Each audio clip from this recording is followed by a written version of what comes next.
Looking around, you can see the damage all over this ballpark where they've torn up the grass by doing donuts. Now, while riding an ATV in a public park is against the law, Lance claims it's not the only law they're breaking. Pilots say the state of Georgia is overstepping their bounds by bringing up this legislation, since the FAA already has plenty of guidelines in place.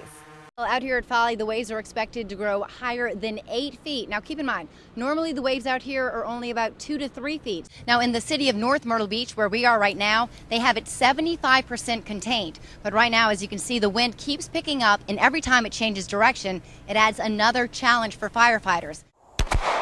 While Judy says it is important to train in static or stationary shooting to become comfortable with your firearm, it's also important to learn to use it while you're moving. The speed limit on 52 drops from 55 down to 45, down to 35 in less than a mile. These cameras will be installed in Ashley Shores, one at the entrance, one in the middle, and one way in the back.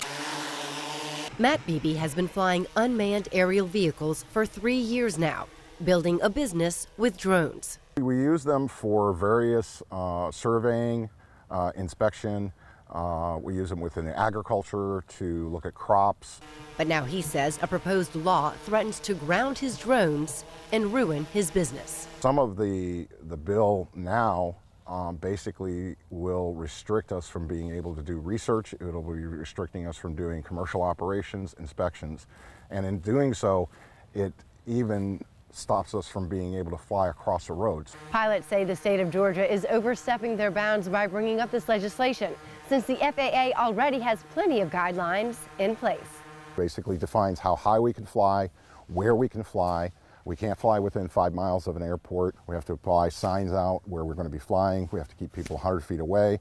We can't fly over more than in an event that has over 100 people. House Bill 779 states, it shall be unlawful for any person to use an unmanned aircraft system to capture an image of a private place or an individual in a private place, knowingly use an image in a manner prohibited. Beebe claims the language is too vague and the rules too strict to follow.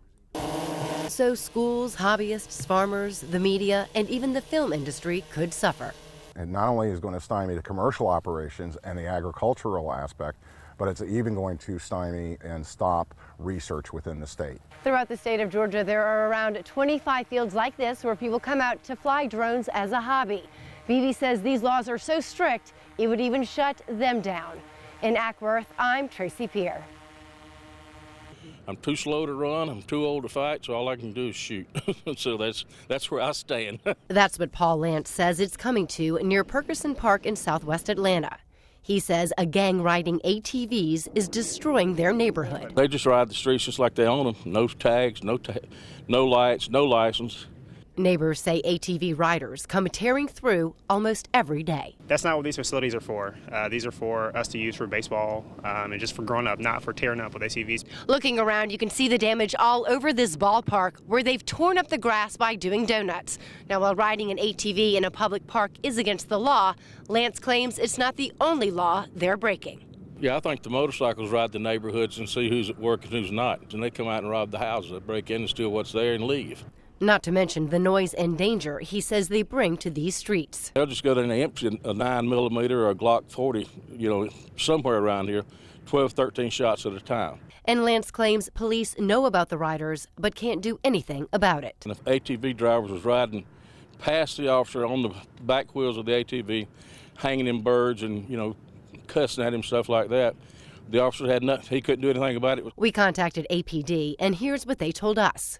Officers are doing what they can and utilizing resources available to them to identify certain individuals and put appropriate charges on them.